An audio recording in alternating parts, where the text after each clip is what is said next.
मासिक current affairs फरवरी 2025 part 1 आ गया है। तो इसका पहला क्वेश्चन है, भारत के स्टार्टअप इकोसिस्टम को बढ़ावा देने के लिए डीपीआईआईटी ने किसके साथ साझेदारी की है? तो इसका आंसर है रुकम कैपिटल और बूटस्ट्रैप इंक्यूबेशन। सेकेंड है, हाल ही में चर्चा में रहा ब्रह्मागिरी वन्यजीव अभयारण्य किस राज्य में स्थित है? तो वन्यजीव अभयारण्य कहाँ पे? ब्रह्मागिरी। और किस राज्य में है? तो यह है आंसर अपना कर्नाटक। सेबी ने हाल ही में कौन सा नया डिजिटल प्लेटफॉर्म लॉन्च किया है? सेबी ने हाल ही में कौन सा नया डिजिटल प्लेटफॉर्म लॉन्च किया है? तो वो है मित्रा। कौन सा है? मित्रा। ठीक।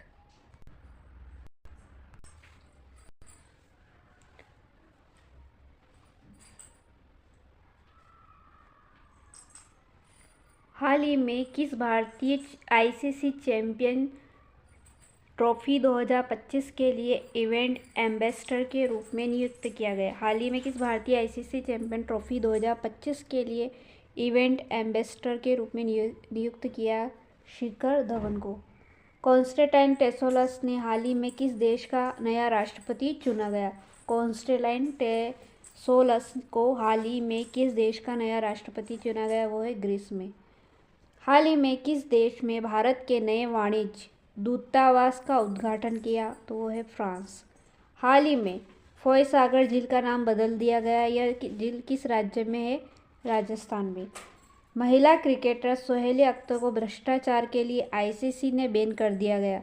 वह किस देश की खिलाड़ी है? तो वह है बांग्लादेश की। कहाँ की है? बांग्लादेश की। राष्ट्रीय महिला दिवस हर साल कब मनाया जाता है?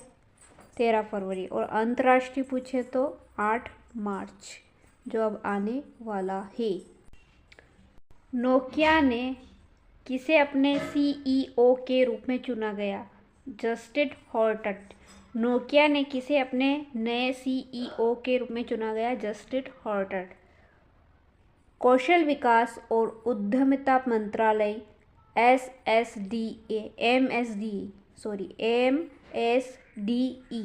और राष्ट्रीय कौशल विकास निगम एनएसडीसी ने संयुक्त रूप से उद्यमिता के लिए AI micro learning module launch किया। Intel India. क्या है? Intel India. नेक्स्ट, प्रधानमंत्री योग पुरस्कार 2025 का आयोजन कौन सा मंत्रालय कर रहा है? आयुष मंत्रालय। प्रधानमंत्री योग पुरस्कार 2025 का आयोजन कौन सा मंत्रालय कर रहा है? तो वो है आयुष मंत्रालय। नई दिल्ली में आदि महोत्सव 2025 का उद्घाटन किसने किया? नई दिल्ली में आदि महोत्सव 2025 का उद्घाटन किसने किया?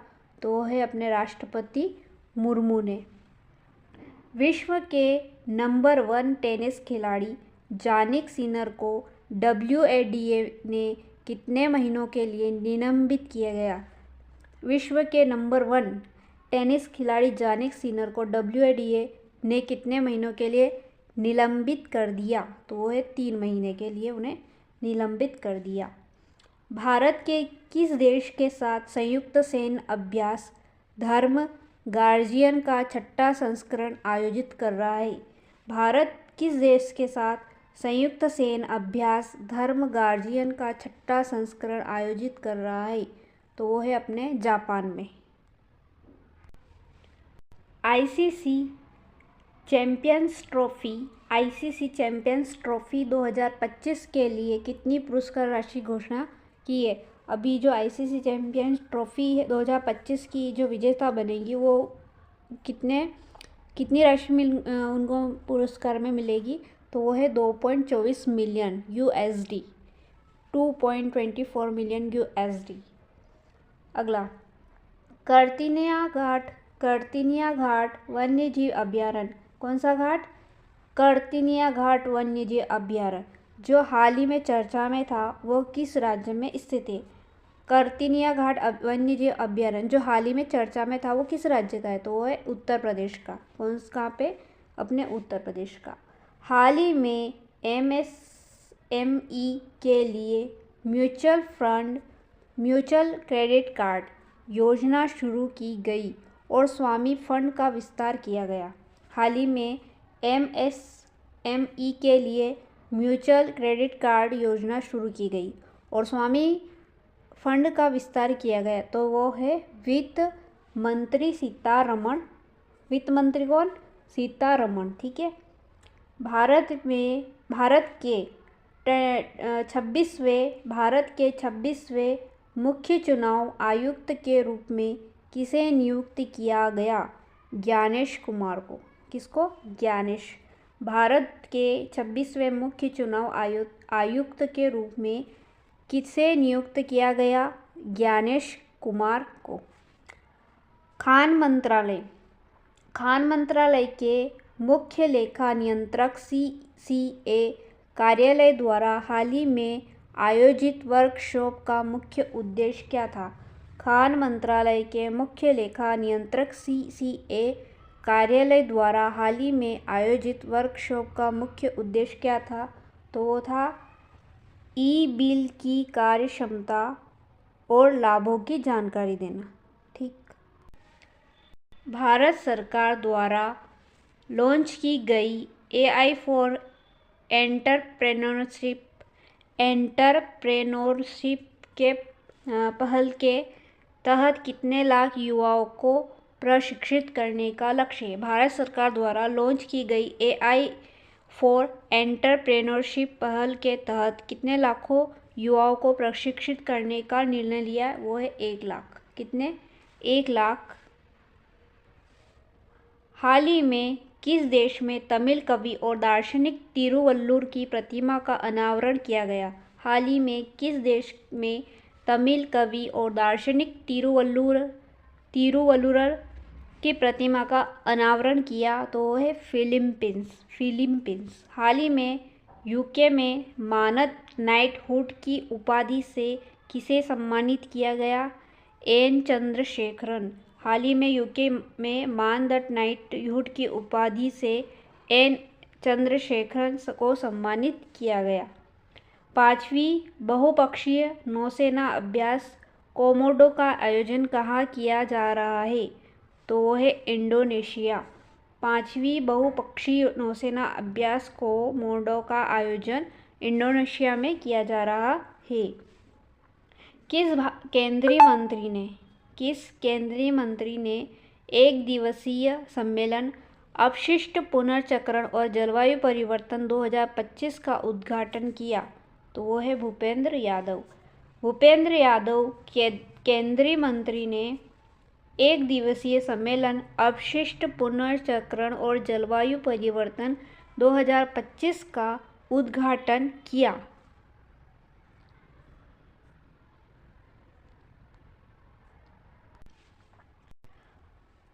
जनजातीय अर्थव्यवस्था को बढ़ावा देने के लिए ट्राइफेड ने किसके साथ समझौता ज्ञापन पर हस्ताक्षर किए? तो टी-ट्रंग ने। जनजातीय अर्थव्यवस्था को बढ़ावा देने के लिए ट्राइफेड ने टी-ट्रंग के साथ समझौता ज्ञापन पर हस्ताक्षर किए। दूरसंचार विभाग DOT बुनियादी ढांचे को मजबूत बनाने के लिए किसके साथ समझौता किया? तो वह है अंतर्राष्ट्रीय दूरसंचार संघ ITU। दूरसंचार विभाग DOT बुनियादी ढांचे को मजबूत बनाने के लिए अंतर्राष्ट्रीय दूरसंचार संघ ITU के साथ समझौता किया गया। PM किसान 19वीं किस्त ने किसे जारी की? मतलब PM किसान 19वीं किस्त किसने जारी की? तो वो है अपने PM नरेंद्र मोदी, भागलपुर वाले बिहार में। ठीक है। कहाँ पे करी? भागलपुर। कहाँ है भागलपुर? बिहार में। किसने करी? अपने PM मोदी, नरेंद्र मोदी जी ने। PM प्रिंसिपल सेक्रेटरी 2 PM के प्रिंसिपल सेक्रेटरी 2 के रूप में किसे नियुक्त किया गया? अपने शक्तिकांत दास जी को। किसको? शक्तिकांत दास जी को। वनडे में सबसे तेज 14,000 रन बनाने वाले खिलाड़ी कौन बने? अपने विराट कोहली, जिन्होंने कितनी पारियां खेली? 287 पारियों में 14,000 रन बना लिए थे। वित्तीय साक्षरता सप्ताह 2025 किसने लॉन्च किया? वित्तीय साक्षरता सप्ताह 2025 किसने लॉन्च किया? आरबीआई ने। किसने लॉन्च किया? आरबीआई ने। ग्लोबल इन्वेस्टर समिट 2025 का उद्घाटन किसने किया और कहाँ हुआ? तो ग्लोबल इन्वेस्टर समिट 2025 का उद्घाटन अपने पीएम नरेंद्र मोदी जी ने किया और कहाँ किया? भोपाल, मध्य प्रदेश में। 71वीं सीनियर नेशनल कबड्डी चैंपियनशिप 2025 का विजेता कौन है? सर्विसेज। 71वीं सीनियर नेशनल कबड्डी चैंपियनशिप 2025 का विजेता कौन बना? सर्विसेज। 71वीं सीनियर नेशनल कबड्डी चैंपियनशिप विजेता कौन है? सर्विसेज। मतलब 71वीं सीनियर नेशनल कबड्डी चैंपियनशिप किसने जीती 2025 में? सर्विसेज ने जीती। और 71वीं सीनियर नेशनल कबड्डी चैंपियनशिप के विजेता कौन बने? सर्विसेज। आरबीआई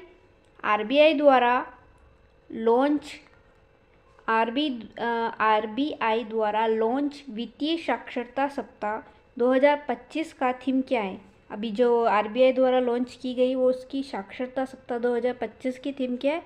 वित्तीय साक्षरता, महिला समृद्धि। वित्तीय साक्षरता और महिला समृद्धि के ऊपर इनकी थीम होगी। नरेंद्र मोदी ने गुवाहाटी के गोपीनाथ बोरदोलाई अंतर्राष्ट्रीय हवाई अड्डे के नए टर्मिनल डिजाइन का अनावरण किया। ठीक है, अपने जो नरेंद्र मोदी जी पीएम जो है उन्होंने गुवाहाटी के गोपीनाथ बोरदोलाई अंतर्राष्ट्रीय हवाई अड्डे के नए टर्मिनल डिज़ाइन का अनावरण किया।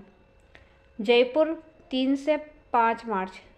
जयपुर में 3 से 5 मार्च 2025 तक 12वें क्षेत्रीय 3R और सर्कुलर इकोनॉमिक फोरम की मेजबान करेगा। SECI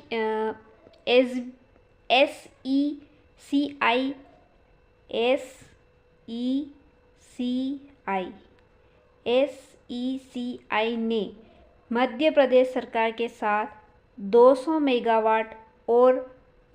मेगावाट सौर परियोजना और 1000 मेगावाट बैटरी ऊर्जा भंडारण प्रणाली के लिए समझौता किया है।